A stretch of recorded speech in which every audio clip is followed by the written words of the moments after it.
No way, Jose. The following footage proves beyond any doubt that the tanks intentionally set the house on fire.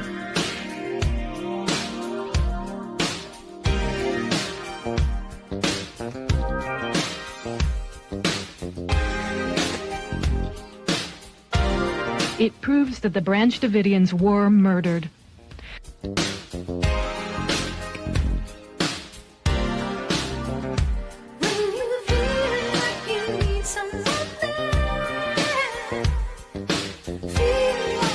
You can see that this tank has a gas jet on the front that shoots fire. You can also see the fire quite plainly.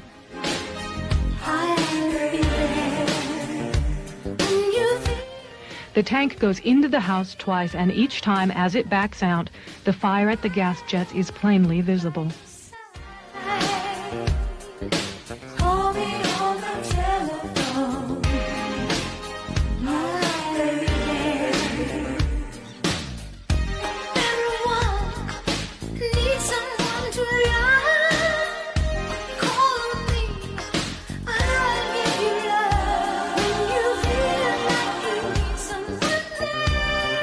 We must all do more to recognize and look for the early warning signals that deeply troubled young people send. Good morning. Welcome to the No Way Jose podcast. This is the Morning Dump, and I am today's host, Jose Galison. I don't think Austin will be joining us today for those who are looking for that. I also do want to give you a little bit of an apology ahead of time. It's a little bit of how the sausage is made. Watch this real quick. Got it out. Sorry, that right there. That's I have a little thing that watches my cats, and I can talk to them on there. And I have because you guys know I have cats and I breed them. And I have one cat that's been doing this weird thing since the last day where they take a random cat and move it out of the nest. And that's like a warm area, and like the cats can, it's not good, like that's bad. We've had cats who've done this before, so it's like a weird, it's a weird instinct thing. Like it's because it's their first litter, so sometimes their instincts are a little bit off. So I'm keeping an eye on this, and there's an outside chance I may end up having to like leave because she's been like jumping out of her little pen, but I managed to jerry-rig a way to close it in. But I'm just keeping an eye that she doesn't try to find ways out. So I'm keeping an eye. There's an outside chance I may have to stop. I can also, like I just showed you, I can literally talk on there. It's a pretty cool little app, a little security app. But yeah, I'll be keeping an eye on that throughout this. So if I'm not in the chair and you pop in the stream, you're like, what the hell? That's why I will be ditching to run off to go take care of that if I have to. But I think we should be good. I think I addressed the problem, and we have a few things to go through today. Not a ton. I think it should be on the shorter side of things. Kind of almost cleaning up, I guess, some of the topics I didn't get to earlier in the week that I really want to. We do have some new stuff, at least on the Epstein side of things. PJR is saying, you got a new cat? No, I have a kitty who had a litter. I had a litter of cats, so they had babies. That's what we did. But yeah, see JMS in the chat, see Qbert, see Joss722 looking excited to finally make it to one of these. Hell yeah. Saying, I don't know what to think about Steve Bannon, but he had some interesting takes on the Tim Dillon show. Yeah, I saw something about that. I have not watched that. Frankly, I don't even know if I will watch that, but it did look interesting. I see Hey Say What Now, JMS, PJR, Screwed Up Rebellion. I said, good morning, your cats are practicing eugenics. Smart cat. You would say that, but it literally was a different one every time. So it's not even eugenics. Because that is a thing. Sometimes if there's a sickly one, they will move it from the nest. So the first time this happened, we were a little bit concerned there was something wrong with them. But then it was a random one every time. We've also had cats that did this to perfectly healthy kittens. So it's not necessarily always the case that something wrong with them. But the moms do sometimes almost have like a sixth sense where they know these things. But sometimes they're also retarded. So see Doctori in here, LPR as well, Tyler, Tuco Sanchez. What is up, people? All right, while we wait for more of you guys to roll in, let's take a second to pay the bills. Do remind you guys today's episode is brought to you by our friends over at Nadeau Shave Co. If you're tired of that razor burn irritation, those ingrown hairs that come from those multi-blade cartridges, then this is the way to go. You can go back to traditional shave. You can shave just like your grandpa used to. Whether you're shaving your whole face or edging up your beard, the single blades give you a barber-grade shave for a fraction of the price. The standard issue includes one traditional safety razor and a box of 100 stainless steel razor blades. That puts you out about $75. The estimate's supposed to last you for a year. Let's be real, it's probably going to last you a lot longer unless you're someone shaving daily or almost daily. And if that's the case, then you're going to want to consider the Quarter Shave Club. That should put you about 25 cents per replacement blade. He's also got shave lather. He's got 3-in-1 body hair and face soap. Those stuff feel great for shaving with, smell great. It's also a COVID mandate refusing company. The company was born out refusing the COVID mandate. So to recap, this is a superior product in the fact that it gives you a better shave. It's better for your face. It is a cheaper product. It's from a company that doesn't hate your guts. And on top of all of that, you can get 10% off for if you use Jose at checkout. And with that, let's get back into it. Let's check in, see if any of y'all popped in. Ooh, got Marty McFly up in this bitch. Seeing you popping in too. All right, guys, let's get into some stuff. We don't really have much on the anti-war front. I didn't really feel like bringing any of those up today. Nothing that really caught my eye particularly that I thought we needed to. I'm sure there will be more. We've been, hell, if anything, this show's been pretty damn anti-war heavy as of late, which isn't necessarily a problem. It's always good to be anti-war heavy. I'm about that life. But let's go ahead and get into the first topic of the day. Let me see. We're getting into the... Sorry, which one am I trying to bring up? Sorry. Well, I'm trying to find the right one. Oh, here we go. We're getting into the Epstein Theater. So here is... If you guys can see this, we see right here. Here was a photo that came out probably, not too long after we did our show yesterday. Because me and Austin were talking yesterday that supposedly around the time we were streaming, that's when we were supposed to be getting the Epstein list. Because remember we had that, Pam Bondi on some Fox show announced that to be the fact. Also bear in mind we had before this, days prior that we covered on I believe Already Dead. We had the Super Jewy Fed whistleblower who was saying, "Oh wow, it's weird. These Feds seem to be erasing files. What's the deal with that?" A little bit almost seems like priming the narrative personally, but here we go. Shortly after me and Austin came out, I saw these photos on the net, and these kind of went viral all over the place. Here is, I'm not going to assume you guys can see it because you kind of got to zoom in, but if you zoom in, you can see these binders, all these people, and I guess for the audio listeners, I'll just kind of describe the scene for you. I sometimes forget about you guys. My bad. You see DC Drano here, Libs of TikTok, Adriana Chechik, not Adriana, that's a porn star, I think, right? Or something like that. No, it's like what the fuck is her name? I don't even remember what her name is. Something Chayek, whatever. She's some fucking, lives of TikTok. Then you see some other chick, I forget, something Wheeler, with that toothy grin over there. You see Cernovich, and there's some other ones. I believe Masobic did as well.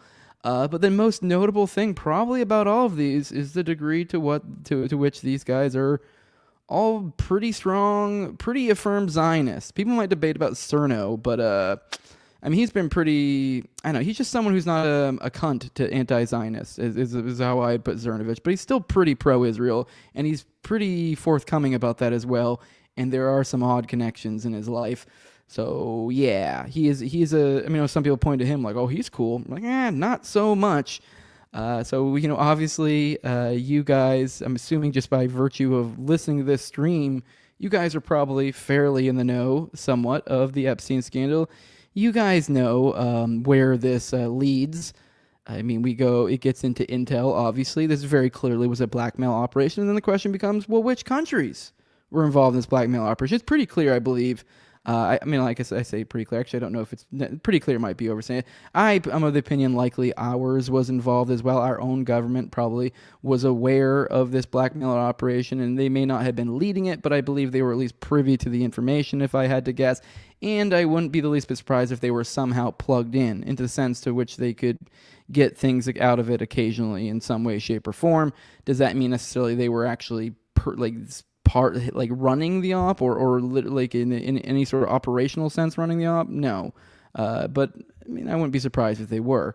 But it's pretty clear when you look at the connection. Epstein, I could just stop there, really.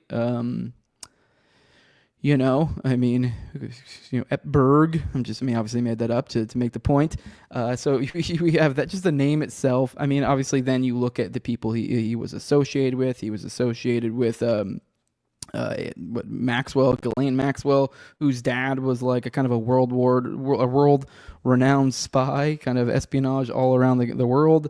Very clearly was almost certainly either Mossad or a Mossad asset. So Israel is a strong part of this Epstein network, and here we have a shitload of Zionist influencers, very right-wingy, Not like the, I don't know, how do I put this? I hate saying duopoly or shit, but like that gay type of right left type. Like they are the stupid bipartisan fucks. Like this is what these people are.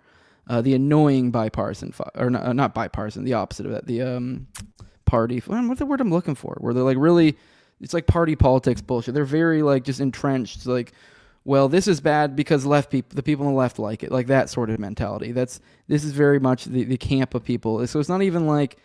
I mean, I was just on William Ramsey's show last night talking about the Dutroux affair, and we kind of talked a little bit how it's sort of like the Epstein files, or not Epstein, but the Twitter files release. It seems like they're following that similar template, but if anything, this is more insulting because at least with the Twitter files, it was given to like a respected, journalist, Matt Taibbi, I believe was one. I believe other people did as well.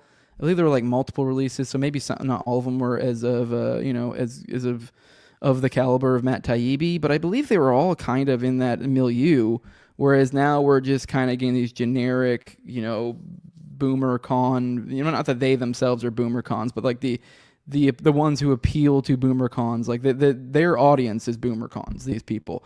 This type of people is what were supposedly, it seems to be my understanding, they're the ones that were expected to get this information through. It looks like they're handing off files to influencers, and from there, they're dispersing the info, which is bizarre. Just release it on the internet. I mean, maybe they did, to be fair. I mean, I guess maybe this was just a completely symbolic thing.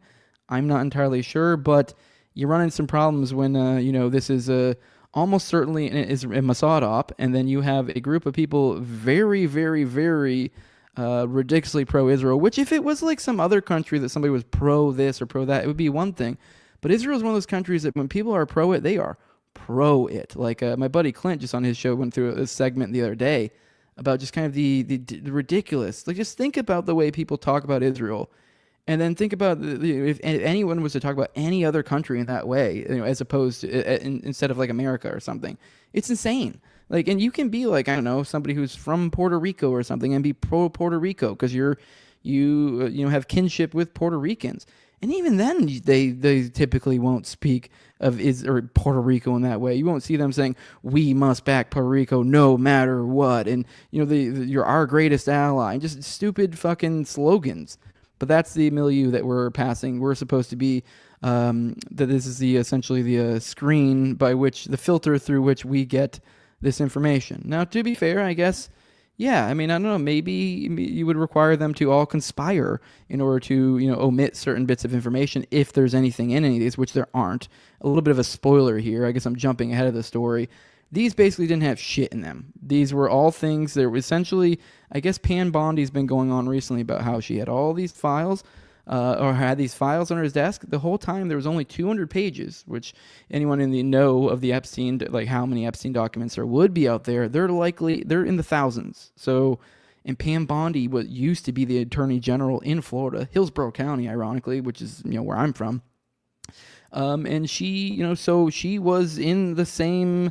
She was around here during the Sweetheart deal, so I kind of have a feeling she likely was probably in the know to some degree, maybe, of the Sweetheart deal. I mean, Tyler, you're in the chat. You could correct me if that seems like something someone in her position would be aware of. I just struggle to believe that this broad, when it's like kind of a known fact amongst like Epstein researchers that there would be thousands of documents out there, that 200, that she would be able to be foolish enough to be bamboozled to the point to where she's announcing these things like, oh, we're dropping these files, and she knows what she has and she releases it as such when there's nothing in it and it's only like 200 pages. And then on top of that, Kash Patel as well. Kash Patel, I believe he used to work in the DOJ as well. I forget what position he held. So point being is these are people who kind of should be somewhat, hip to this sort of stuff, should be aware that this isn't it. Like they're not like, and so they played it off like, oh my God, that we got bamboozled, which we'll get into in a second, and we'll move on to the next slide. This photo just kind of says 1,000 words, I mean, this is all of it. I mean, literally, it was funny. Like, it was everybody with a brain. The moment that they saw this photo, it was like, automatically the jokes are already coming in. Like, oh, okay, cool. About that Epstein disclosure, huh? So, yeah, I think everybody knows we're getting to the level to where it's almost insulting. I mean, I've, as I mentioned, the example of I think we talked about yesterday, and we talked about Already Dead as well. And I just talked about it a minute ago that one whistleblower guy. That whole situation feels like an insult. It feels like they're just insulting your intelligence. It's almost like a how fucking stupid are you? Like how stupid are you? And then they're kind of doing more of this. I mean, this whole thing feels like a how stupid are you? I mean, they had this aggressively Jewish guy come out and tell us that days before this release, they're deleting files, but yet you still have Pam Bondi acting like, we're getting the big old release, and then wah, wah, wah. So, all right, let's pop in the chat, see what you guys have to say. Someone says Pam Bondi sounds pretty stupid, to be honest. Is she playing dumb, or is she just struggling to keep the story straight?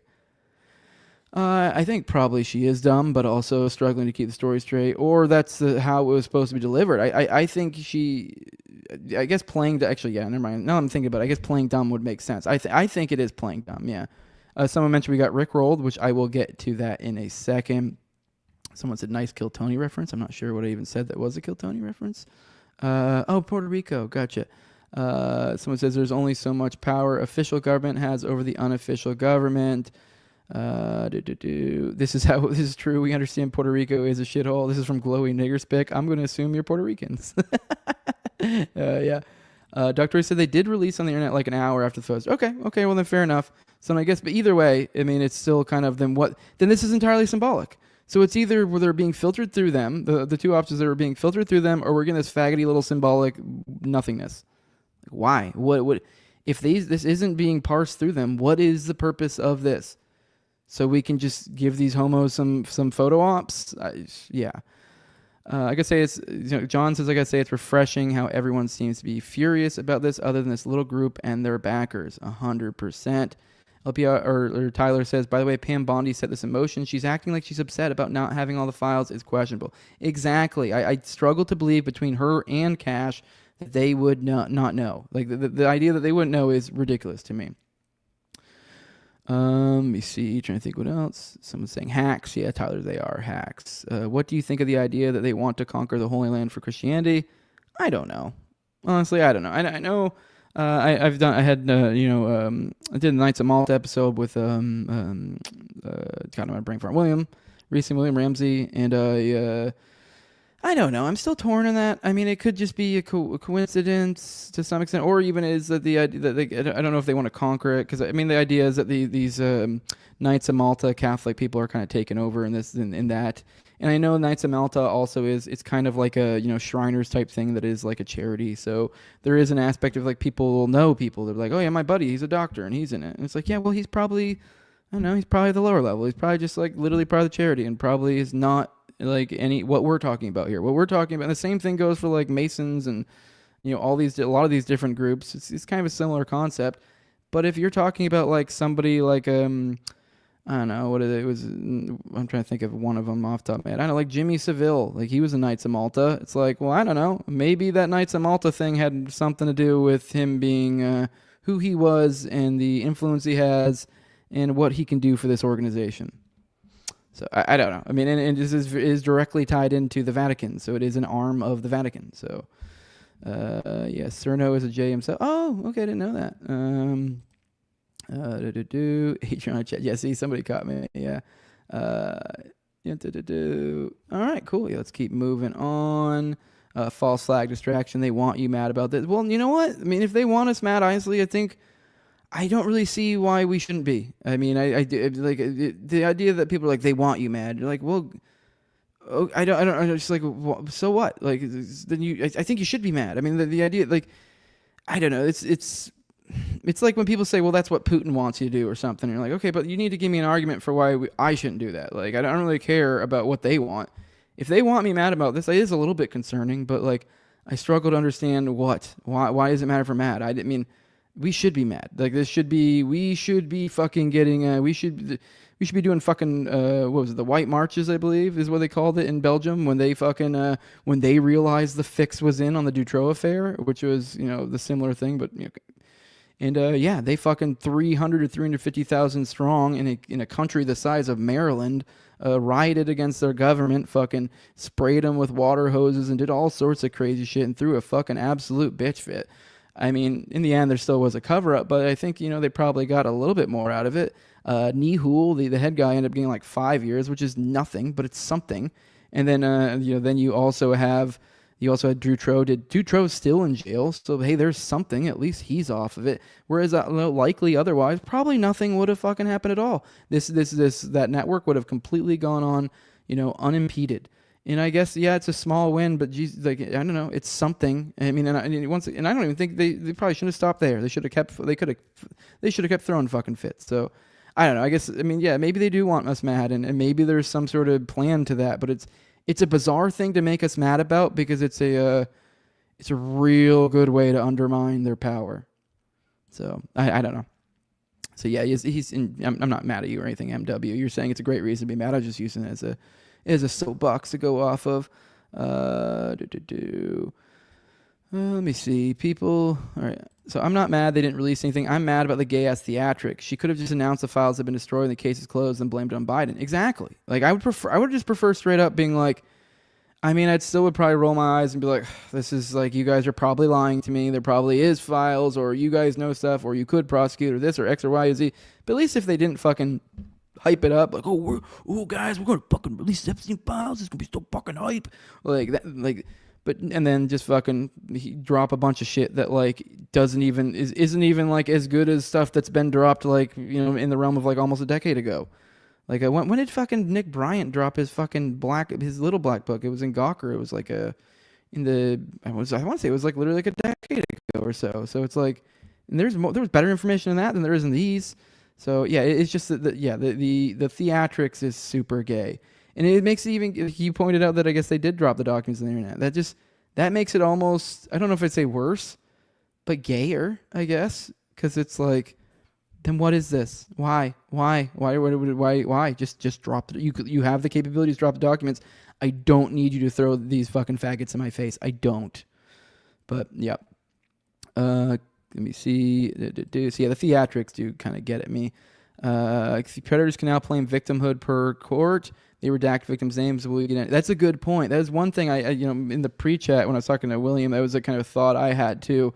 Yesterday, it was just that like, because we were shooting the shit about this, is they kept really every time they've talked about this, you hear them talk about, they always reiterate the idea that we can't name victims, or we can't give up any information to victims, which is 100% fair. That is fair. I mean, like there are victims. These are the people that like went through, like it's fair that they should have their anonymity. But the problem is, it's like, it makes me concerned when you're emphasizing this much. And also it's like, I know how these word games are played. I mean, we all remember, or most of us may remember, Fauci when he was in Congress lying to, I almost said RuPaul, but it's fucking, Ron's son, Rand Paul, about like, what do they call it? The whatever, I forget what it was. Essentially, where they were taking viruses and seeing how lethal it can make it, gain of function.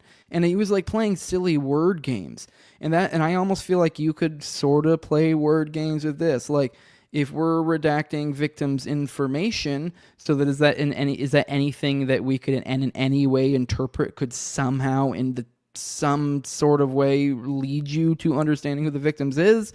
I feel like there's lots of ways you could be kind of shitty about this. So I don't know.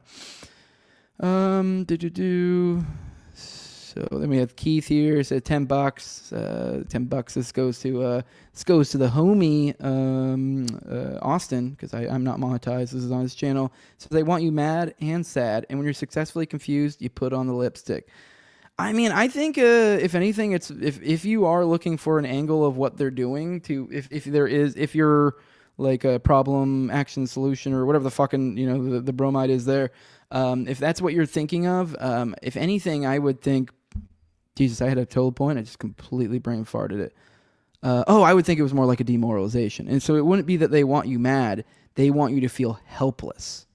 Like I don't think, which is kind of, I guess, what you're driving at here. Would put on the lipstick. Yes, they want you to feel helpless, because this is kind of part of my conversation I had with Stephen DeLay recently, where we talked about True Detective season 1. We did analysis that'll come out next week in about an hour. My OKC's episode is going to drop, by the way. But next week, the True Detective episode will drop, where we analyze it, and we kind of went into the revelation, the method there, and like, the idea that when True Detective came out, that it was so far ahead of its time, especially in the context of Revelation, the method. Like Pizzagate, came out shortly after that dropped. And I know a lot of people knew of Epstein and stuff in that time, but I really still stand by, I don't think that was really in the collective consciousness.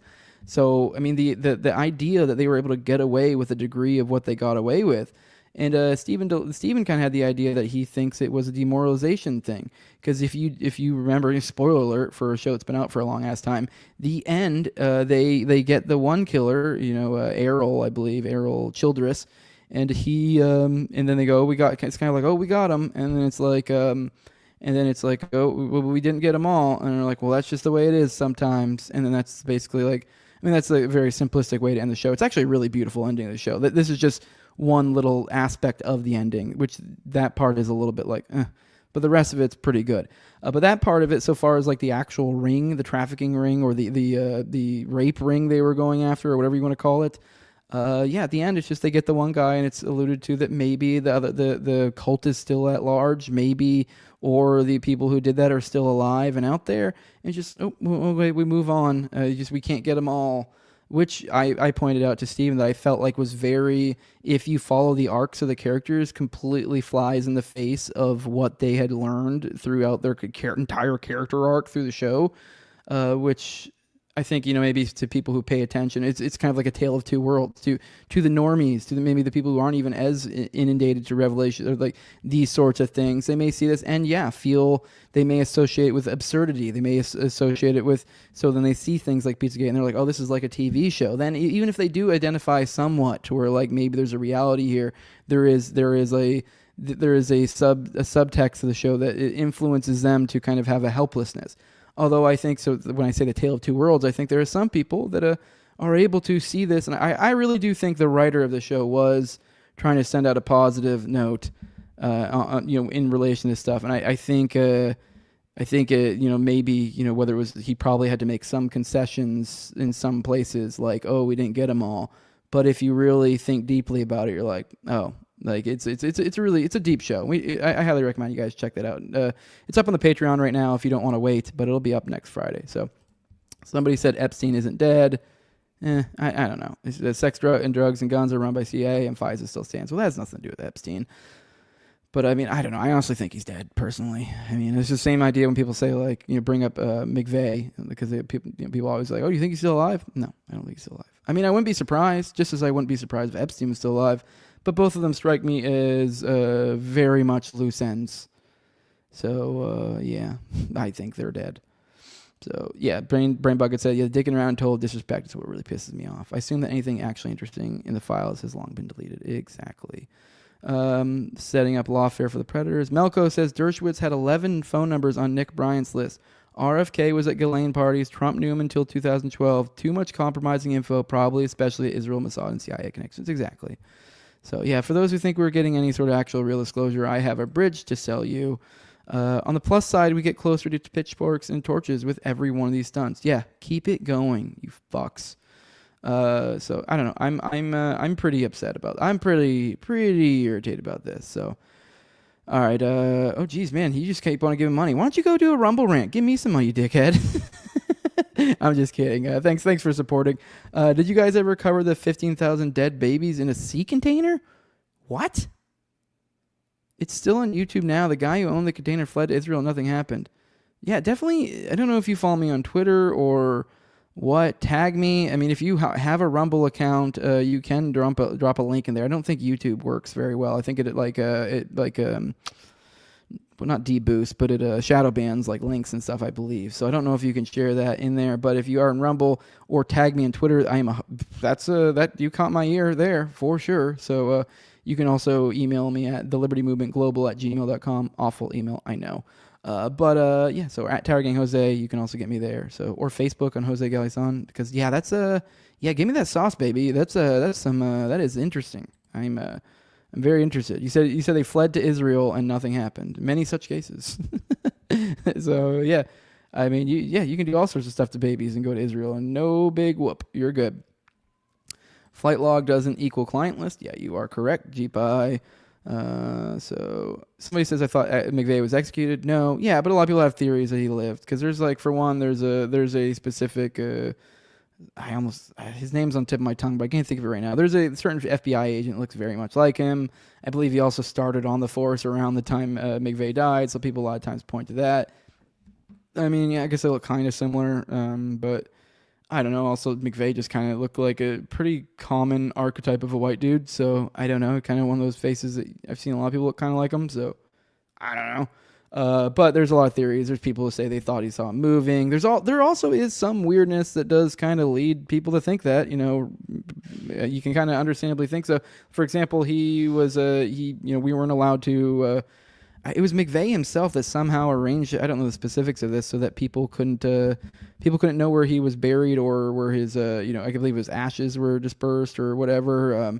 So I believe I want to say there was like a decoy car. I don't fucking. There's a lot to it. There's also the executioner, had some scandals. I believe later that he clearly was incredibly incompetent. So I mean, there's things that may lead you to believe that. I tend to think no. But also there were statements. I forgot about this. There were statements that he made while in jail. At least, obviously, you have to parse this through the people he made them statements to, because they make the claims that McVeigh said this. I believe it was David Paul Hammer. Maybe I got the first two names wrong, but Hammer for sure. He made claims that McVeigh told him in prison that he was going to live, that he was going to get out, for being a good soldier or whatever.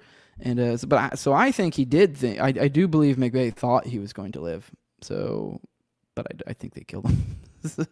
I think they just told him that so he'd shut up.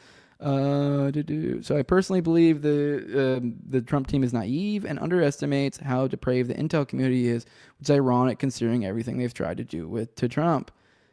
Maybe I don't know. They're such cucks for Israel to such a ridiculous degree. It's just like, I mean, yeah, maybe some of them are just playing the game, the lip service, but in that administration it is fucking wild. You look at some of the stuff, their past of these people, like even Homan or whatever the fuck his name, and he went to Israel for a fucking what was it? It was to look at their border, the way they do their border. He had to do a fucking what's it fucking called? A humiliation ritual. He had to do a humiliation ritual and go to the wall and do all the Israel stuff, and that was as a border czar, like. Because then the idea of being like, oh, what's good for Israel is good for the U.S. So like we're gonna practice their look into their practices. So I don't know. These guys are so clicked in. I mean, what fucking Trump got $100 million from Miriam Adelson. I mean, I guess you like to believe that these people aren't that depraved, or maybe they find I think maybe just some people find ways to justify this to themselves. They go, oh, this country, it's kind of I believe they might, kind of do some sort of utilitarian, internal logic, gymnastics, and find ways to make it okay with them. I mean, that doesn't mean that it doesn't necessarily mean that these guys are in a certain sense it does mean it, but in another sense it doesn't necessarily mean they're okay with like child rape or something, but they're probably able to segment it up. They're able to find ways to justify it in their head. They go, oh, well, this country does X, Y, and Z, and like, well, they have they're our great ally, and they have so many civilians that they could put them at. I mean, there's a million different ways people, it's too dangerous. This would disrupt the public, shit like that. So, all right, let me try to see if there's anything else. Is this what the super chat was looking at? Okay, let me see. I think it looks like Dr. Corey 420 may have found what dude was looking for. Oh, jeez. There we go. See if he let me see. Wikipedia, Los Angeles fetus disposal scandal. 16,000 aborted fetuses being improperly stored at Marvin Weisberg's Woodland Hills, California home. I doubt that's what he's talking about. It was because this is in 1982, Doctori. So that's not it. He's saying this was recent. Plus, he was saying it was in a shipping container. So, all right, let's get back to the. I kind of got off topic. Let's get back to the. The Epstein stuff, get on this side of things. Oh, Paul Weispaul is the FBI agent that looks like McVeigh. See, Wambamba or whatever. So yeah, let's. Somebody says Trump will always be a New York Democrat. Big facts, baby boy. All right, this is what Pam Bondi put out. Shortly after this, kind of almost, I guess you could say, a save face or something along those lines. This guy, Jacob Shamsian, he had a good little thread, so I pulled this from a bit of a thread. I would recommend if anyone wants to go kind of find a, actually I'll give it a retweet right now. So those watching the show, if you follow me, you'll be able to, see that. So is a good thread that has all the different articles in there. Truth about the Epstein files here. He says it's a thread on the truth about it, and a lot of different articles, a lot of different. So like, kind of good recap on a lot of the old stuff. Because a lot of people, I think, get easily bamboozled with the situation because they're like, oh my God, we're getting flight logs and this and that and this. And it's like, but they don't realize it's like, yeah, we've known this for like a long fucking time. So, yeah, I think a lot of people don't realize that. So they're it's kind of like when you see a tweet that goes viral on Twitter that's like breaking. And it's like, dude, that was like 3 weeks ago. So it's like, but a lot of people are just stupid enough to go, oh, I guess that's, they just don't pay attention. They aren't like me terminally online or running a daily show. So yeah, which makes sense. But anyways, where was I? What was I on? I lost my place. What was I trying to show you guys? Oh, the letter Pam Bondi wrote. Okay, here's the letter. It says, Dear Director Patel, before you came into office, I requested the full and complete files related to Jeffrey Epstein. In response to this request, I received approximately 200 pages of documents, which consisted primarily of flight logs, Epstein's list of contacts, and a list of victims' names and phone numbers. I repeatedly questioned whether this was a full set of documents responsive to my request, and was repeatedly assured by the FBI that we had received the full set of documents. Late yesterday, I learned from a source that the FBI field office in New York was in possession of thousands of pages of documents related to the investigation and indictment of Epstein. Despite my repeated requests, the FBI never disclosed the existence of these files. When you and I spoke yesterday, you were just as surprised as I was to learn this new information. Okie dokie. All right, by 8 a.m. tomorrow, February 28th, the FBI will deliver the full and complete Epstein files to my office, including all records, documents, audio, and video recordings, and materials related to Jeffrey Epstein and his clients, regardless of how such information was obtained. There will be no withholdings or limitations to my or your access. The DOJ will ensure that any public disclosure of these files will be done in a manner to protect the privacy of victims in accordance with law, as I have done my entire career as a prosecutor. I am also directing you to conduct an immediate investigation to why my order to the FBI was not followed. You will deliver to me a comprehensive report of your findings and proposed personnel action within 14 days. I appreciate your immediate attention to this important matter. I know that we are both committed to transparency for the American people, and I look forward to continuing to work with you to serve our country, our president, and our country. Sincerely, Pamela Bondi. Yeah, you can go fuck yourself, personally. I will say, I guess, all right, to be fair, to give the benefit of the doubt here, maybe she's just fucking retarded. Maybe she's just is really, somehow she's just kind of, stumbled her way through her entire legal career. Maybe she Kamalaed it up. She just has kind of been a pretty face, managed to be a political climber. Maybe she's just stupid. Maybe I am giving her too much credit that she wouldn't have the wherewithal to have to know what she's putting out there. I struggle with that. This seems like theater. This seems all like theater to me. But I mean, assuming she's dumb, then okay, cool. I guess it's nice. At least you're being, you're being, firm. I guess in your wording, you send a firmly worded letter. That's what we got, guys. This is what we got out of the Epstein thing. We're getting a strongly worded letter. That's what we're getting, which is totally fitting for the government, isn't it?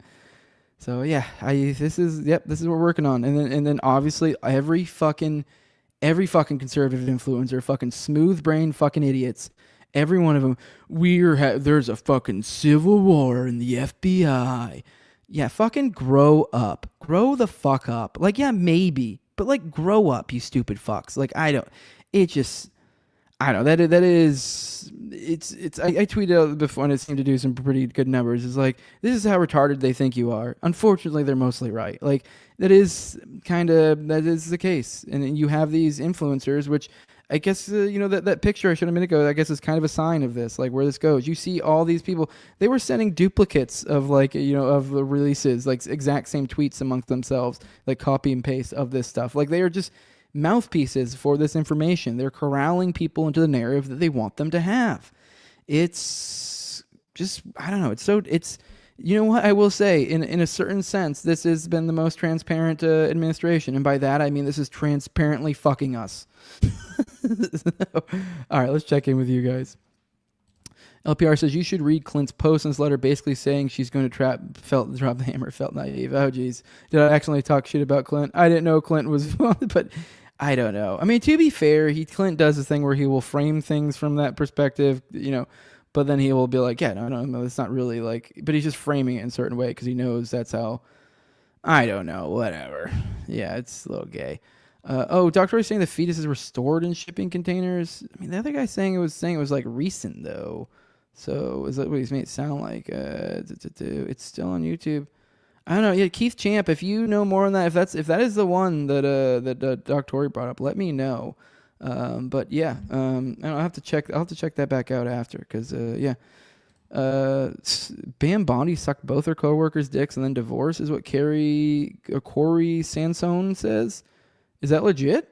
Is that a thing? There's what's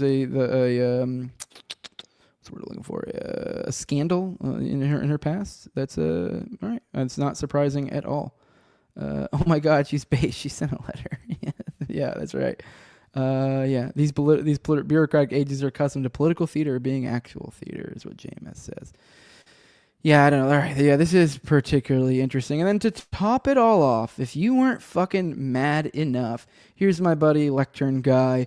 Says, imagine making a joke about kids being raped and thinking people won't conclude that you people are on the list too. Now, I do want to specify, and I will say, to give my buddy Adam here a little backup, he did clarify this throughout the thread because a lot of people were like, oh, what are you just being a prude about jokes? And you're like, dude, I have said the most... We literally, I'm pretty sure entire gang the other day watched a video of literally basically execution via bludgeoning of multiple people, and we sat there and cracked jokes. There's a side to me that's like I'm able to find awful things and find humor in it.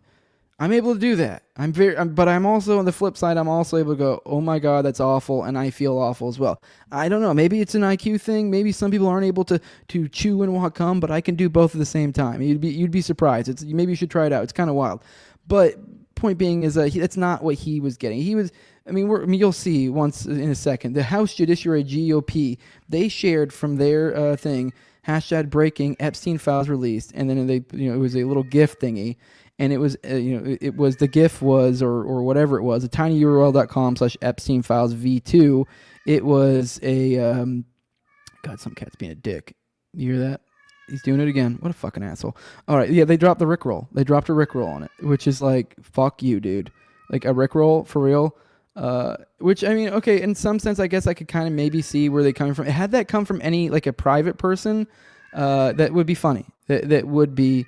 I'm about to go beat the fuck out of that cat because I know he's just screaming at a door because he wants to go in that room for some weird ass reason. He's not trapped anywhere. He's just being a dick. It's what he does. He's an asshole. You're a dick, Jeff. All right. All right. Yeah. So they rickrolled us, which is like, as I said, if it was a normal person, a private citizen, then that would I would be like, yeah, that's haha, kind of funny, slightly funny. Coming from the House Judiciary GOP, especially since this has been framed by so many people of like, look at what the Democrats have done or doing or have covered from. Everyone's running from running from the idea that the Republicans have anything to do with this. Anyone on the right wing has anything to do with anything. And they're not saying it explicitly, but the way they're framing it is very partisan. That was the word I was looking for. I don't know why I couldn't think of partisan when I said bipartisan earlier. But yeah, I mean, I literally said bipartisan. I'm like, what word am I thinking of? It's not bipartisan when it was partisan. But yeah, I mean, coming from them, considering a shitload of them are almost certainly involved, is a little bit of a slap in the face. And, considering a lot of these are people that probably could have done something about this in the past. And now they're going, ha ha ha, look, you're nothing, woohoo.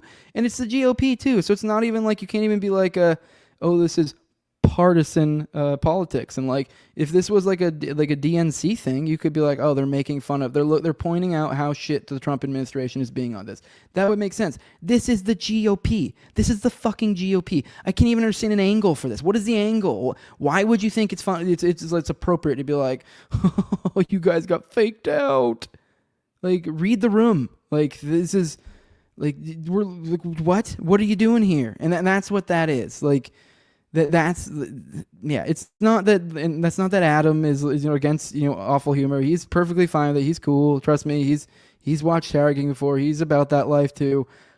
He's completely fine with offensive comedy, but it's I mean, I guess there's sometimes where it's offensive in a different type of way, not just because it's like offensive because someone said the N-word or someone, or there's violence or rape or molestation or whatever, but it's no, like, literally the context of the joke. It's, well, I'm not laughing at you. I'm not laughing with you. I'm laughing at you. They're saying, fuck you. Like, that's what they're saying. That's what that comes across as. That doesn't come across as a joke. So, yeah. So the people are trying to frame this as like, oh, he's just being a prude. No, you're stupid. So, yeah. Yeah. The only two people in government I'm certain don't fuck kids are Massey and Ron Paul, as Dr. Yeah, I mean, I'm pretty sure. Unlike the GOP, most private citizens are not involved in covering up massive pedo rings. Exactly. So it's like, yeah, if I make that joke, it's a little more like, oh, ha, ha, ha. Yeah. Jeff is a human name is what Ray says. Yeah, that's my kids I have actually hidden in the basement. The whole Dutroux affair, like, obsession is just a complete put on so that I can, like, hide children in my basement. No, I'm just kidding. He's literally actually right there in front of me now. Now he's on top of my desk here like a dick too. He's being a dick in a different way. But now no, it's a cat we named Jeff. My daughter named him and thought it was funny to give him a human name. Yeah. So, yeah, see the Pirate Picture that after that awful video, it was a bunch of guys sitting around talking about dicks for 20 minutes. See, yeah, I can walk and chew gum. I can do that, and then I can come on and give an hour-long conversation and give you an emotional appeal for why things like the Dutroux affair are fucking awful and why you should be irate that this even happens. Like, yeah, so, yeah, sorry, it says that was my first episode. I don't think I can watch another one. Fair enough. It's not for everyone. So, yeah. All right, let's keep it moving. All right, let's get to the next topic. All right, you see, screwed up rebellion out there. I told you I'd get to it. I told you we get to it. I just needed the right moment. I needed to remember because I was being super duper forgetful. But yeah, here we go. And a little note to people. I tell you guys all the time, tag me in things, or you can DM me. I will let you know if you DM me. I'm not as good about remembering to bring it up on the show because I'm not going to explain why because I think I'd bore you guys. But either way, I'm just saying. I mean, you can DM me and I'll likely bring it up, but the key is tag me. That's the best way because I just immediately bookmark everything you guys tag me in. If it's a DM, it fucks up my whole system that I do. All right, so here's Chris Rufo. It says exclusive. Grossman Hannah and I, which is an unfortunate name for a woman, and I have obtained logs from the NSA's secret transgender sex chat room in which NSA, CIA, and DIA employees discuss genital castration, artificial vaginas, piss fetishes, sex polycules, and gangbangs, all on government time. This is insane. The funny thing is this literally sounds like a Silicon Valley shit, like the... Once again, I'm forgetting the name, and it's not ethical rationalism. Doctor, you'll know it. I'd always fuck this up. It's altruism, effective altruism. Like this is like it kind of seems to be in line with their sort of like these sort of discussions, like the polycules. I don't know. It just seems like, especially since it's NSA, so it looks like I don't know. Maybe it's a huge reach here because I mean I guess just covering these things doesn't necessarily make it something in those lines. But this is like a after doing a little bit of a dive into the philosophy, it's very much like this is what the kind of things those weirdos are fucking doing. So yeah, and they're like very much in the Silicon Valley tech area. I mean, I wouldn't be surprised if a lot of them are in Intel, especially in the tech side of things. I mean, we're talking about NSA here. It's NSA, CIA, and DIA. I would assume, considering the NSA component, I mean, in order for these to be crossover, I would assume probably more on the tech side of things. I'm just guessing, though. The NSA maintains a chat system for the intelligence community called IntelLink. The servers are supposed to be used for government work, but gender activists have hijacked at least two channels, LGBTQA and IC Pride DWG, to discuss fetishes, kink, and sex, all legitimized as DEI. Here's an excerpt. It says, according to our sources, the sex chats were legitimized as part of the NSA's commitment to diversity, equity, and inclusion. That's insane. Activists within the agency use LGBTQ plus employee resource groups to turn their kinks into pathologies into official work duties. Man, that's nuts. What a wild, like, super woke thing to do. Because it's like, man, can you imagine if the straight people are together and we're like, we're going to get together and talk about fucking our wives? they'd be like, whoa, what the fuck, dude? That is just inappropriate for work. But no, they're like, no, we're going to get together and talk about neo-vaginas. It's like, okay, do your thing. According to the current NSA employee, these groups spent all day recruiting activists and holding meetings with titles such as privilege, ally awareness, pride, and transgender community inclusion. And they did so with the full support of NSA leadership, which declared that DI was not only mission critical, but mission imperative. One popular chat topic was male to female transgender surgery, which involves surgically removing the penis and turning it into an artificial vagina. It's making a hole. These male intelligence agents love the feeling of penetration and of peeing with their pseudo-vaginas. Yeah, I'm not going to read all that because that's gross. You get the gist. I mean, he's showing excerpts of their chat log. If you guys want to go check that out, that's Chris Rufo. I'll even retweet it so that way you guys, if you guys want to look into it and look at the details of it. These trans employees discuss hair removal, estrogen treatment, and breast implants. Getting my butthole zapped by a laser was shocking, said one trans-identifying DIA official. Medical science is going to give me tits one way or another, said a Navy Intel employee. One NSA official claims to use it/its pronouns, meaning this person does not identify as a human, but rather it feels like a sexless, genderless thing. Other Intel employees defend the usage of it/itself pronouns, claiming that not using them amounts to trans erasure. Now, I do want to just really quick clarify, once again, as a kind of the almost a theme, I guess, ongoing in this episode, or brought up multiple times, is like, walking and chewing gum. It's like we can see this shit and understand that like this stuff is happening in the government, and also on the same side, also realize that there is it's not like we have this woke shit or whatever you want to call it that happens that has trickled into this, and then we also have actual evil like fucking like intentionality like out there. I guess this is what I'm kind of driving at is when people always like point to like all this, oh, look at this woke shit going on, and it's like, as opposed to like, and it's almost it moves. It's kind of like the idea when you see like these helicopter crashes, and it's like, I'm not saying any of those were intentional, but let's say one of them was, but then they go, oh, well, was it a woman riding it? And you're like, okay, but like, is this something being done to us, or is this some sort of, a degeneration of the system? This is more the degeneration of the system, but there are also going to be entities within these systems that exploit it to get themselves and maybe even the higher players of the system what they want. So, all right, Intel employees use the chat room to discuss ethical non-monogamy or polyamory. Many claim to be part of sprawling sexual networks and have a rich slang. I bet they are part of sprawling sexual networks.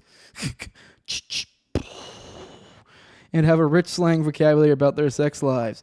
Some of our friends are practically polymers, which are all with all the connected compounds. And then he has a full story there if you guys want to go check that out in there. So, all right, let's check into the chat, see what you guys have to say. Yeah, white on black butts. This is how we get ants, and are you trying to ruse me? We're quoted multiple times. What? What are you talking about, James? It said something about being in Florida. Okay. Oh, never mind. I see now. Okay. Oh, no, you guys are talking about the transcendental argument for God in there? What the fuck is going on? Man, you guys get some weird conversations when I look away for a second and come back and go, what the fuck? Yeah, see, Jose, sounds just like FTX, which he was like into that sort of shit. Did you get to the Congo-Israel stuff? Listen here, buddy boy, we will.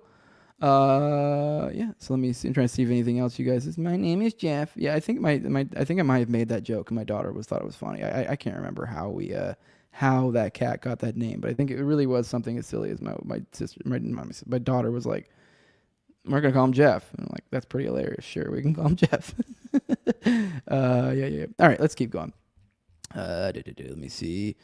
Let me says, actually, never mind. If you don't know about Christopher Knowles and his work, he's all over this. Trans are the highest form of worship for the elite's old religion. Yes, I do think there's something to that too. I do think. Especially looking at a lot of this occult stuff, there's always like the feminine divine, or like, and to be fair, I think a lot of it comes down to these guys are frankly just kind of sissy fags, theater homos, luring above. So they're like, if anything, they need to find a way that they're fucking, what would be something that likely they would feel insecure about, they can now twist to make it a plus.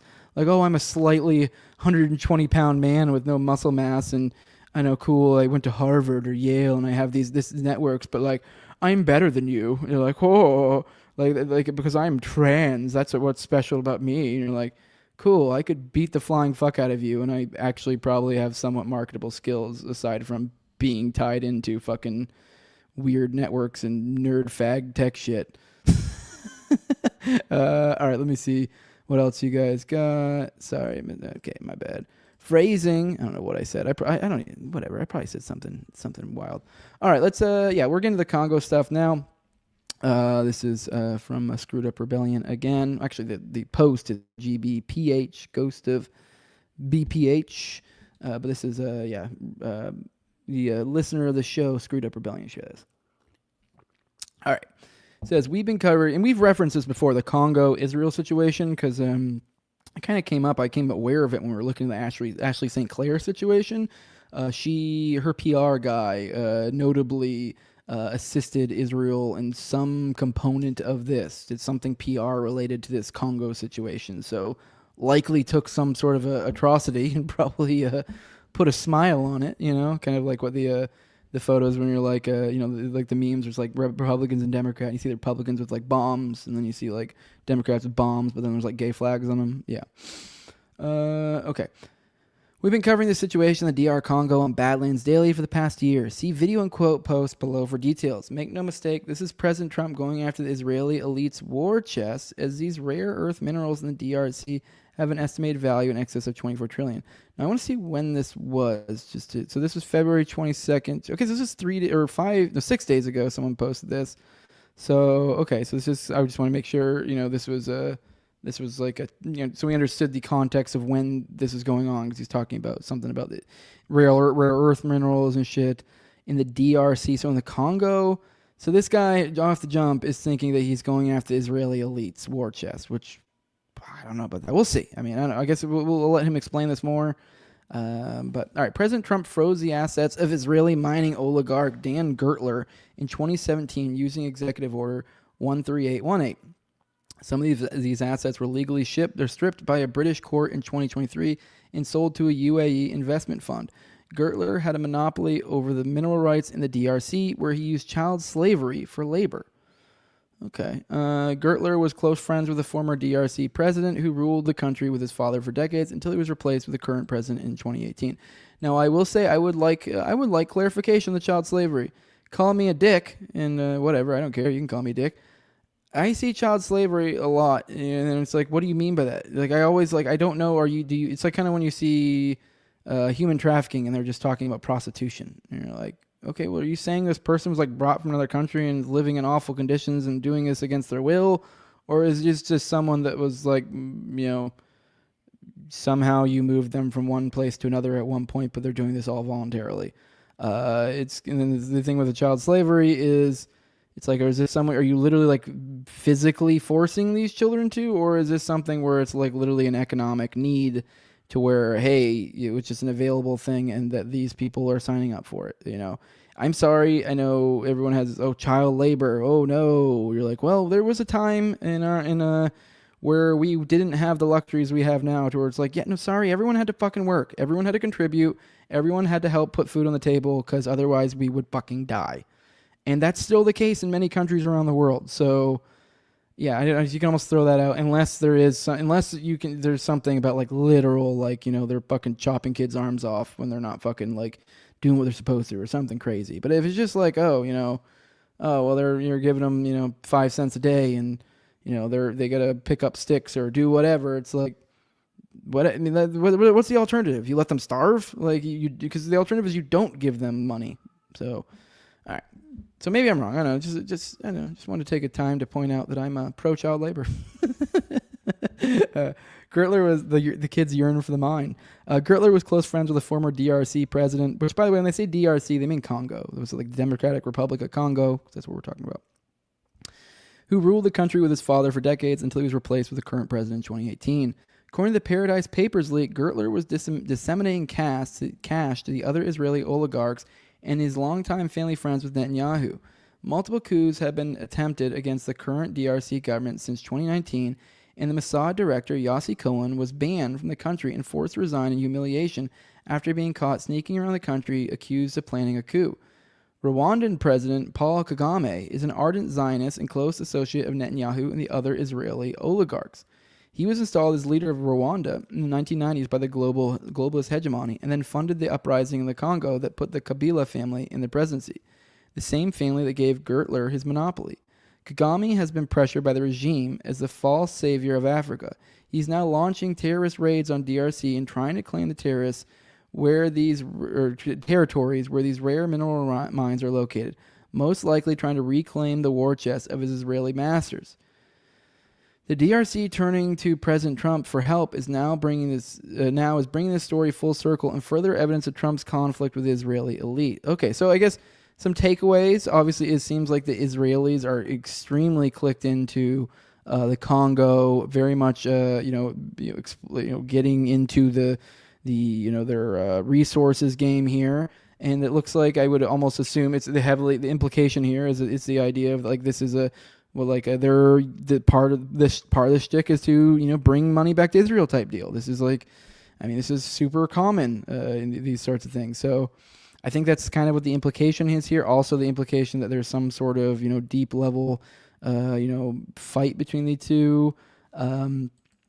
So I guess because in 2017 he froze assets of some dude. I'm trying to see what's the recent thing that's what's related to this. I guess what Congo's president thinks of Rwanda, a mania to be the apex predator. This is I'm reading the headline of the New York Times that he shared here. It says vast swaths of Congolese territory are seized by a Rwandan-backed armed group. Congo's president looks to make a minerals deal with the United States. Okay, so they're looking to make a mineral deal with the United States after, or is that recent? I'm trying to figure out when it. So I guess in the past he froze assets of the miner, and it looks like now we're looking into he's looking into a deal with them. So maybe we're looking at country versus country, subterfuge type stuff. I don't know. Maybe I'm a little doubtful. Yeah. So I don't know. Go check this out. I'll retweet this as well. Don't take any of these as necessarily supportive of any of it, just so you guys can find it. But it is interesting. I mean, it's kind of interesting to know the degree to which Israel is involved over there. I mean, this is the game, though. It's not technically Israel. It's someone, who, it's a private entity. It's a private citizen. But it's like what this does is these guys then siphon money back into the country. And I'm sure I haven't looked deep enough into the money game. I'm sure they have some sort of way they've figured out to move the money around or something. One sec, I need to yell at my cat over the thing.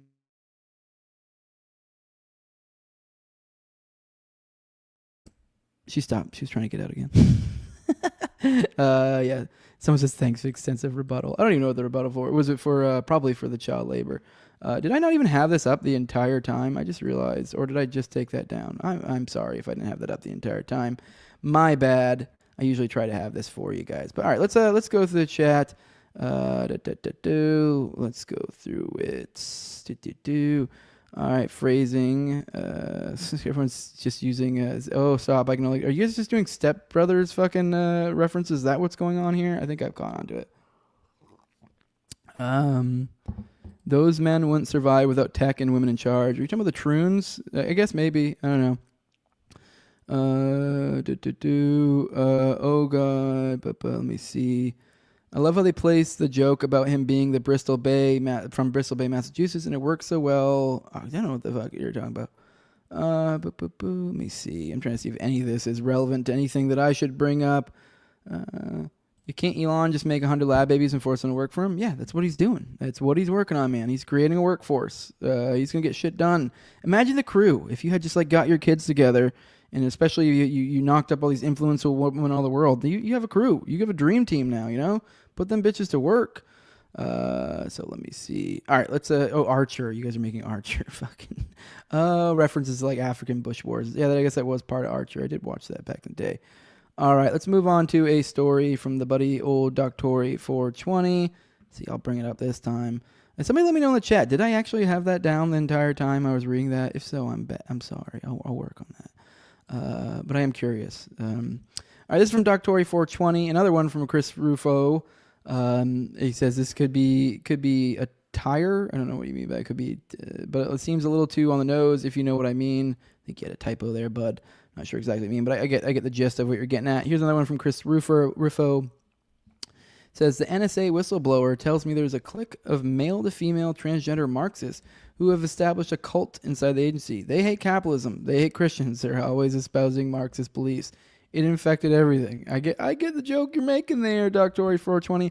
A little on the nose. I get what you're saying. For those who get it, you get it. I don't need to say it. I mean, the joke writes itself. I just kind of almost... What's the point of saying it? Someone says whistleblowers a trans cult inside the NSA, which I don't know. I'm kind of thinking maybe this Ziz shit I covered is kind of maybe important than I thought. Maybe this might. I think this. I mean, for those out there who are in the content creation game, or even just guys who just like digging into stuff on their own, and hell, you can even tag me and stuff if you find interesting things. I think there's room for research here. I'm noticing patterns. I'm picking up on patterns here. And it's a Silicon Valley stuff, and it looks like it may have infiltrated the intel agencies as well a little bit. Because this idea there's this trans cult, this very much reminds me of that. I mean, this has all the kind of markers. We kind of talked about in the last Chris Rufo thread that we had in this, kind of about that one group chat.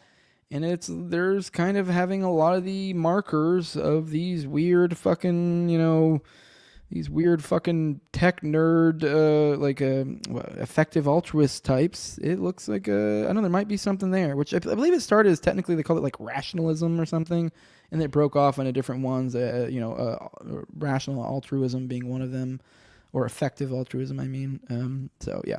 So here's his headline. Here's a little excerpt. We'll read this.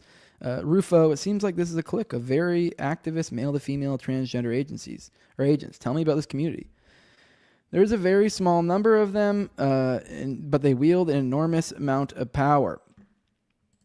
And outside the sick stuff, you also see a prevalent Marxist philosophy going on these people in their chat rooms. They hate capitalism, they hate Christians, are always espousing socialist and Marxist beliefs. I know several people at the agency brought that up, like, hey, we're going to fight for the USA and go after the adversaries, and they just got hammered. They would just start coming out with transphobe and homophobe right away, or calling you a racist.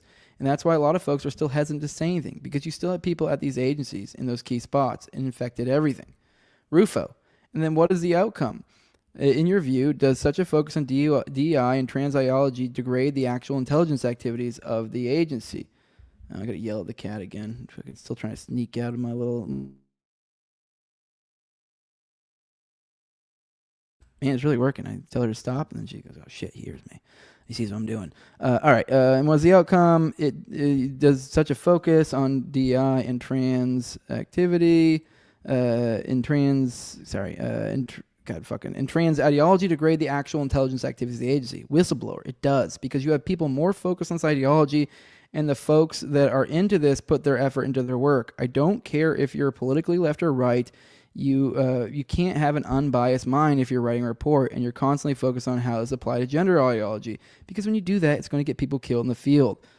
I mean, you're talking about trans ideology, cult-like behavior, and Marxist politics. That, to me, screams unstable. It screams counterintelligence risk. How do you see it?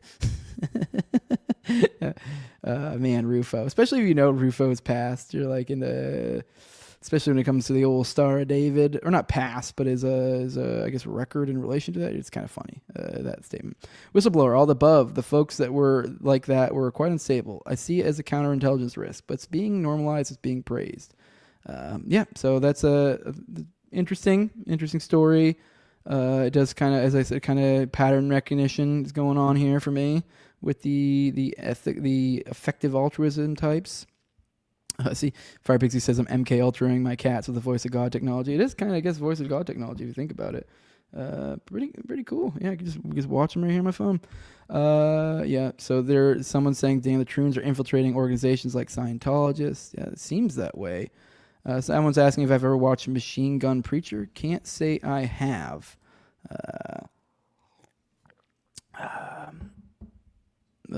African Bush Wars was actually about what Jose was talking about, not Archer. Oh, I got you. Well, I mean, I'm pretty sure there was like a portion of Archer where he kind of was like in that kind of kind of environment, sort of. So yeah. Let me see what you guys say. All right, cool. Let's keep it moving. Here we go. I thought this was interesting to share with you guys. This is from Boltzmann Booty, saying the IDF now admits that at 8:02 a.m., a combat helicopter fired at an open area near Kibbutz Raim, with the Air Force unaware of the Nova Festival taking place there and of the thousands of Israelis in the area who had been attending it. And here's a little excerpt. It says, minutes later, at 8:02 a.m., a combat helicopter fired at an open area near Kibbutz Raim, with the Air Force unaware of the Nova Festival taking place and the thousands of Israelis in the area who had been attending it. So we're seeing a slipping of the narrative is what we're seeing here. And we've been covering little bits and pieces of October 7th, stuff as things have gone on. But that sounds to me like ludicrous for one, because it sounds like they're saying that they're alluding to that, oh yeah, maybe we did kill some people, but like, oops, I didn't even realize I was shooting at people. Like, that's like, what? Like in an open area? What do you mean at an open area? So yeah, I'm not going to read the entire article, because I think it only hones in on a little bit. I don't even think that's what the entire article is about. But that is a interesting little factoid that came out of it. So, yeah, that's something. So now they're admitting that the IDF themselves that we're firing into an open area, but we weren't unaware about the Nova Festival and the Israelis in the area. Which is like, what? So what are you shooting blindly? Like, what are you being given coordinates to fire upon and you're just doing it just mindlessly without looking? It's a helicopter. It's not. I mean, I don't know. I just struggle to understand this. And he says, from New Haaretz article that also notes that the IDF's chief of staff, for some reason, directed the Air Force commander to focus on the northern border while Hamas flooded across the wall in the south. And here's an excerpt from that backs that up. It's about 20 minutes after the start of the assault. IDF Chief of Staff Herzl Halevi spoke with the IAF commander, Major General Tomer Bar, and asked him to prepare for multi-front combat with an emphasis on the northern sector, even though the attack was occurring in the south. Essentially until midday, Bar was focused on the possibility of a multi-front assault. So it was until midday. So the attack, I believe, happened even before that, I think, because they were just saying 8:02 a.m. So the implication here is that, like, he didn't even, it sounds like they're not even really trying to restructure. They just were like, well, they're going to eventually attack here because it'll probably be multi-front, so we'll just chill. That's the impression I get from that. Maybe I'm reading that wrong. I don't know. But yeah, just following orders is what they probably are saying. Yeah, I've never heard that argument before, right? Pray and spray, says Fire Pixie. Yep. Apparently, I guess Corey Sansone is saying the Star of David was Dodge's original logo. That's kind of wild. All right, I think this might be the last one. Depending on the length of this, we might do one more. I wanted to continue on the Robert Beijer because, I mean, I talked about a little bit, yesterday with you guys about this, his past, but now I want to kind of go into the specifics of how he was found as of late. This was a couple years ago that he was arrested in 2023. So, this was fairly recent, but I just find it interesting to kind of see how these people likely worked into these sorts of networks, how they end up living. It's kind of like, oh, wow, that's weird. Weren't you like a cop that got fired? How are you living the high life like this? So, all right, let's look into this. Here's Robert Beijer, Belgian ex-gendarme, was just arrested by the police and is having his home in Pattaya, Thailand, where he moved to, searched by Belgian investigators regarding the Brabant killers case where he's a suspect. He was arrested in Thailand by the Thai police because of illegal residence. The federal magistrate and the investigating judge in charge of the Brabant killers case are present with the investigators. We'll try to update this thread as hopefully more info comes out. If it turns out to be some courtesy visit, all right, blah, blah, blah. All right, details. This operation was supposed to take place 2 years ago, but was delayed because of pandemic. Belgian authorities have been in Thailand for a week. Searches have not turned up anything yet related to the case. Beijer was arrested because an illegal situation in Thai territory. Never mind. Never mind. I actually picked up the wrong one. Let's check out this other one. I brought these both up. I couldn't remember. Here we go. My bad. Let's go to this one. But whatever. That gave you a little bit. This is here's more details about Beijer's finances and relationships in Thailand. So Robert went to Alexis in Pattaya to avoid suspicion. According to people who knew him in Thailand, he was very cautious, so it's strange that he got arrested for his visa problems. As stated previously, Beijer was living good in Thailand and had real estate worth 5 million euros. According to LADH, he was buying land next to the royal residence where he built 6 high-end houses. On Google Street View, we can see that the road in front of the field is blocked by a guard post. This is the path that leads to the Thai royal residence. The complex, located in the immediate vicinity of the Gulf of Thailand, is blurred at his request. Proof of his great caution, according to our source. Their source for this whole article really seems to be a fellow Belgian expat who was an acquaintance of Beijer. Source goes on, wealthy people like to show they have money in this city, but Robert was discreet. On the other hand, he frequented wealthy people, including the princess of Thailand, the king's sister, with whom he sometimes had tea in one of his residences. It seems Beijer had quite a network in Thailand. The article questions, where did a retired gendarme and cook get the money to buy real estate worth 5 million euros? Can his finances be linked back to the Brabant killings? Their source answers, when you arrive in Thailand with large sums, you never get bothered by the police. However, I do not think that working the special division of the Belgian police brought in as much. He probably got bribes and made his wealth grow in the corrupt Thai system. Beijer certainly has large amounts of cash. He moved there, and it seems he's really living good. Rumors are saying he's involved in the diamond business in Thailand. What I did not expect is him apparently meeting with the Thai royal family. So that's, by the way, just to jog your memory, the significance of this guy. This guy is very clicked into the Brabant killings, which were very clearly kind of a Gladio type thing, or basically were Gladio. They're like included in the Gladio documentary that most people are aware of. And so this is a guy who, he was, very much painted under suspicion of being one of the killers, or he actually was, opened up a PI business with Donnie Bahush, who's another individual very much thinking he was like a guy who was in the WNP and in the gendarmerie. And he was a crook as well, been busted for things. They both end up getting fired from the gendarmerie, before their time. It came time for a pension or whatever. They actually both got convicted for trying to kill someone later. So yeah, these are both crooks. It's like, but they obviously deny their involvement in the Brabant killings. But I just think it's interesting to see how he lives later on, and that's how these stories play out. So dark shit. But with that, guys, let's go through the chat, I guess. But that's the last bit of content I got for the day, and we'll get out of here. So let's see what you guys have to say. Someone says gay, and then says the last shit. JK, what up, Jose? Happy Friday, friend. Hey, what's up, man? I don't know. Okay. So all right. Well, I guess I do want to remind you guys. I don't know. Maybe some of you guys weren't here yesterday. Let's take a look. I want to remind you guys. You guys can get this over at Top Lobster. You go over to Already Dead, or you even go over to is there like a thing to scoot over or something? Why it shouldn't be cut off? I'm really like cut off over the side here, the brand. But you can also go to the brands A through N, Already Dead, or just search for Already Dead, and boom, you can find Already Dead merch. We're kind of updating the logo, so you'll probably see a new thumbnail going forward. We're overhauling our image.